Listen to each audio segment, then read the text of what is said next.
శ్రీహరికోటకి కూతవేటు దూరంలో ఉన్న కొరిడి కానీ వేర్నాడు ప్రాంతానికి కనీస రోడ్డు సౌకర్యం లేదు. మేము ఆ ప్రాంతానికి వెళ్ళాం సార్. ఈవెన్ మేము వెళ్ళడం కూడా చాలా ఇబ్బంది అయింది.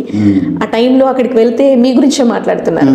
ఇంతవరకు ఏ లీడర్ కనీసం మమ్మల్ని వచ్చి చూసింది లేదు. కేవలం వరప్రసాద్ సార్ వాళ్ళు మాత్రమే వచ్చారు.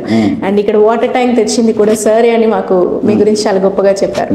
బట్ ఇప్పుడు వాళ్ళు పెడుతున్న కండిషన్ ఏంటంటే, మాకు ఎవరైతే రోడ్డు వేపిస్తారో వాళ్ళకే మేము ఓటేస్తాం, లేదు అంటే ఇలాగే ఉంటాం. ఆ సమస్యని ఎప్పుడు క్లియర్ చేస్తారు? అమ్మ, మీరు బాగా మంచి సర్వే చేస్తున్నారు. I'm so happy. దాన్ని వాళ్ళు వెరీ ప్రొఫెషనల్గా చేస్తున్నారు. మీరు ఇంకా అంత దూరం వెళ్ళి అంతమందిని కలిసి మాట్లాడి, అది తూలూరుపేట సబ్వే విషయం కానివ్వండి, కాలింగవాటర్ గ్రాయిన్ విషయం కానివ్వండి, లేదా కొరిడి దాని రోడ్డు విషయం కానీ వెళ్ళి వాళ్ళని అడుగుతాను.